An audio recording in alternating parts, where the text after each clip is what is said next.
গত ৫ই আগস্ট আওয়ামী লীগ সরকারের পতনের পর মুন্সিগঞ্জ সদর উপজেলার রামেরগাঁও গ্রামে আশ্রয়ণ প্রকল্প থেকে অসহায় দরিদ্র ভূমিহীন ১৬টি পরিবারকে মারধর ভয়ভীতি দেখিয়ে বের করে দিয়েছে দুষ্কৃতিকারীরা।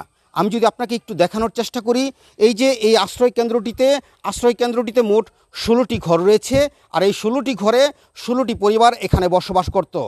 দুর্বৃত্তরা এই ১৬টি পরিবারকে এখান থেকে ভয়ভীতি মারধর করে বের করে দিয়ে এই আশ্রয়কেন্দ্রের দরজা জানালা ভেঙে নিয়ে গেছে এবং আশ্রয়কেন্দ্রে ২টি টিউবওয়েল ছিল, এই টিউবওয়েল ২টিও উঠিয়ে নিয়ে গেছে।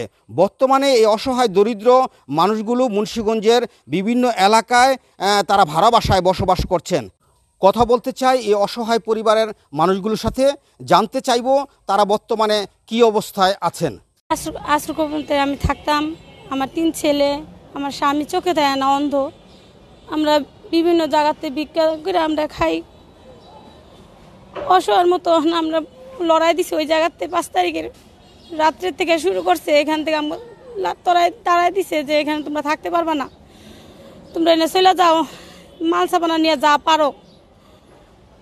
আমগো জানার হুমকি দিছেন, আমরা নিরাপত্তা হইয়া না পাইরা পলাইয়া বসছি, পোলা পাই লইয়া বাড়া থাকতে পারতাছি না, কারণ আমার স্বামী চোখে দেয় না, অসহায়ের মতো আমরা চলতে পারতাছি না। পোলা মানে কি খাওয়াবো, ঘর ভাড়া দিব না, খাওয়াবো, আমরা এই চিন্তা করতেছি। এখন আমরা যাই, মনে তো অবস্থা সিরিয়াস, ঘর ভাড়া দিতেই না, থাকতে পারি না। অনেক জায়গায় খাওয়ার কষ্ট, মাইসে দিত, খাইতাম। অন্ত খাওয়ালো ওই না, আবার ঘর ভাড়া করতে যোগাম, নিজে খামো ওই করতে। তো অনেক সমস্যায় আছি। অন্ত যেগো আছে হেগো তো দেয় না, আমরা তো গরিব অসহায় দেখে দিছিল। অনেক দিছে হাসিনা নামা জনে ভাঙ্গা দিছে, অনেক তো আমাকে থাকার ওই নেই, খাওয়ারও কোনো ওই নেই। ৫ তারিখে গন্ডগোলের পরে ৬ তারিখে আমাকে মাইট দূর করে লড়াই দিছে করতে নেই। আর জালনা জুলনা কভার টভার যা আছে সব হেরা ভাঙ্গা চুরা তাছনাছ করে লাইছে। আমরা মোটমাট ১৬টা ফ্যামিলি থাকতাম। এই ১৬টা ফ্যামিলি এখন আমরা অসহায়ের মধ্যে রয়েছি, খুব কষ্টের মধ্যে আছি। এই বিষয়ে কথা বলেছিলাম মুন্সিগঞ্জ সদর উপজেলা নির্বাহী কর্মকর্তার সাথে।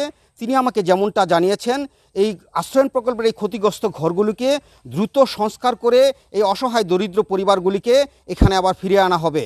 আর যারা এই আশ্রয় প্রকল্পে ভাঙচুর চালিয়েছে, ক্ষতিগ্রস্ত করেছে, তাদের বিরুদ্ধে আইনানুগ ব্যবস্থা গ্রহণ করা হবে। এই ছিল আমার কাছে মুন্সিগঞ্জ থেকে আশ্রয়ণ প্রকল্পের সব শেষ তথ্য।